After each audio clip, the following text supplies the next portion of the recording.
நேற்று இரவு பத்திரிகை நண்பர் ஒரு கேள்வி கேட்டீங்க. காலையில் உங்களை பார்ப்பதாக சொல்லியிருந்தேன். நான் உங்களுடைய கேள்வி என்னன்னா, தமிழகத்தினுடைய முதலமைச்சர் ஐயா ஸ்டாலின் அவர்கள் நம்முடைய ஜனாதிபதி அவர்கள் உச்சநீதிமன்றத்திற்கு சில கேள்விகள் எழுப்பியிருக்கிறாங்க, அவங்களுக்கு இருக்கக்கூடிய அதிகாரத்தை பயன்படுத்தி. அது பற்றி நேற்று கேள்வி கேட்டீங்க, அதுக்கு முதல்ல பதில் சொல்லிடுறேன்.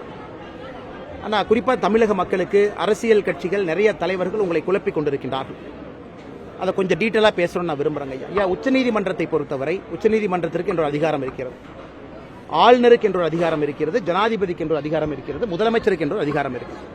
இது எல்லாமே நம்முடைய அரசியலமைப்பு சட்டத்தில் நாம் வரைமுறைப்படுத்தி இருக்கின்றோம். உதாரணத்திற்கு ஆர்டிகல் 142 அரசியலமைப்பு சட்டத்தின்படி உச்சநீதிமன்றத்துக்கு இந்த நாட்டில் எங்கேயாச்சும் அநியாயம் நடந்திருக்குன்னு நினைச்சாங்கன்னா அவங்களாகவே அந்த கேஸ் எடுத்து அவங்களாகவே தீர்ப்பு கொடுக்கலாம். ஆர்டிகல் 142 என்பது உச்சநீதிமன்றத்தினுடைய தீர்ப்பு வேறு எந்த தீர்ப்பாக இருந்தாலும் அதை ஓவர் ரைடு பண்ணி இருக்கும். அதே போல உச்சநீதிமன்றம் ஒரு தீர்ப்பு கொடுத்திருந்தாலும் கூட ஜனாதிபதி அவர்களுக்கு ஒரு சின்ன கேள்வி இருக்கு, ஒரு விடயம் இருக்கு, ஒரு சந்தேகம் இருக்குன்னா ஆர்டிகல் 143 ஜனாதிபதிக்கு அதிகாரம் கொடுத்திருக்கிறாங்க. அதன்படி நம்முடைய மாண்புமிகு ஜனாதிபதி திருமதி திரௌபதி முர்மு அம்மா அவர்கள் ஏப்ரல் 8ஆம் தேதி உச்சநீதிமன்றத்தினுடைய தீர்ப்பு, ஆளுநருக்கு அதிகாரம் என்ன இருக்கு, ஒரு சட்டப்பேரவையில் ஒரு தீர்மானம் நிறைவேற்றினா காலக்கெடுவு நிர்ணயித்திருக்கிறாங்க. இதுல ஆளுநருக்கு மட்டும் காலக்கெடுவு நிர்ணயிக்கல, ஜனாதிபதிக்கும் காலக்கெடுவு நிர்ணயித்திருக்கிறாங்க. அதன் அடிப்படையில் நம்முடைய ஜனாதிபதி ஆர்டிகல் 143 பயன்படுத்தி 14 கேள்விகளை எழுப்பியிருக்கிறார்.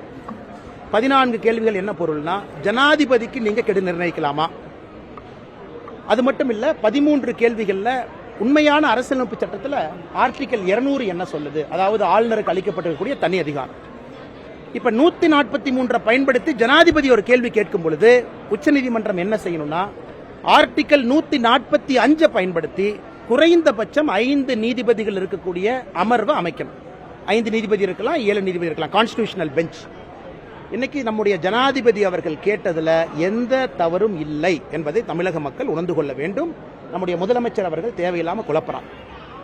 ஏன்னா ஒரிஜினல் கேஸ் ஏப்ரல் 8ஆம் தேதி கொடுக்கப்பட்ட தீர்ப்பு தமிழ்நாடு அரசுக்கும் தமிழ்நாடு ஆளுநருக்கும் இருந்த பிரச்சனைக்காக தமிழ்நாடு அரசு உச்சநீதிமன்றத்துக்கு போனாங்க. ஆனா அந்த தீர்ப்புல ஜனாதிபதி அவர்கள் என்ன செய்ய வேண்டும் என்று கூறப்பட்டிருக்கின்ற காரணத்தினால ஜனாதிபதி மேல போறாங்க. இதை பல உச்சநீதிமன்ற நீதிபதிகள், குறிப்பாக சஞ்சய் கிருஷ்ண கவுல், எஸ்கே கவுல், அவங்க வரவேற்றிருக்கிறாங்க. முன்னாள் உச்சநீதிமன்றத்தினுடைய நீதிபதி எஸ்கே கவுல் அவர்கள் நம்முடைய ஜனாதிபதி அவர்கள் செய்திருப்பது சரிதான், நான் எப்பவோ நினைச்சேன் ஜனாதிபதி இந்த கேள்வி கேட்பாங்கன்னு இப்ப கேட்டிருக்கிறாங்க, எனக்கு ரொம்ப மகிழ்ச்சின்னு சொல்லியிருக்கிறாங்க. அதனால் நம்முடைய உச்சநீதிமன்றம் இப்ப ஜனாதிபதி அவர்கள் அவங்களுடைய அதிகாரத்தை பயன்படுத்திய பிறகு குறைந்தபட்சம் 5 நீதிபதிகள் இருக்கக்கூடிய அமர்வை கொண்டு வந்து 14 கேள்விகளுக்கு பதில் சொல்லணும். இது முதல் முறையா இல்லை. சுதந்திர இந்தியாவில் இதுவரை ஜனாதிபதி அவர்கள் 15 முறை கேள்வி கேட்டிருக்கிறார். 15 முறை நம்முடைய ஜனாதிபதி அவர்கள் 1950க்கு பிறகு ஆர்டிகல் 143 பயன்படுத்தியிருக்கிறார். இது 16வது முறை. இதையும் நாம் புரிந்து கொள்ள வேண்டும். இப்ப முதலமைச்சருக்கு நேரடியாக ஒரு பதில் சொல்ல விரும்புகிறேன். 1991 காவேரி வாட்டர் ட்ரிபியூனல் 1956 அமைச்சோம். அது 91 ஒரு தீர்ப்பு கொடுத்துச்சு, கர்நாடகா மாநிலம் தமிழகத்திற்கு 205 டிஎம்சி தண்ணி கொடுக்கணும். அப்ப கர்நாடகாவுடைய முதலமைச்சராக பங்காரப்பையா இருந்தாங்க. நாங்க கொடுக்க மாட்டோம் அப்படின்னு ஒரு தீர்மானத்தை சட்டமன்றத்தில் போடுறாங்க. அதை ஆளுநருக்கு அனுப்பி வைக்கிறாங்க. அப்ப நீதிபதி எல்லாமே பார்த்தாங்க, ஆர்டினன்ஸ் போட்டாங்க. நம்ம மாதிரி நம்ம சட்டமன்றத்தில் ஆர்டினன்ஸ் போடுறாங்க, சட்டம் போடுறாங்க, நம்ம ஆளுநருக்கு அனுப்பி வைக்கிறாங்க. அன்னைக்கு இருந்த நம்முடைய ஜனாதிபதி அவர்கள் இதே 143 பயன்படுத்தி உச்சநீதிமன்றத்துக்கு போறாங்க.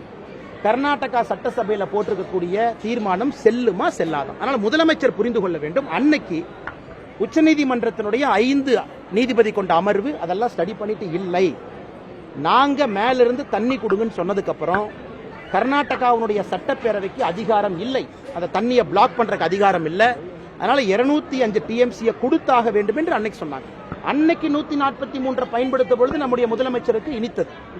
இன்னைக்கு 143 பயன்படுத்தப்படும் பொழுது முதலமைச்சருக்கு வலிக்கிறது என்று சொன்னால் ஏற்றுக்கொள்ள முடியாது.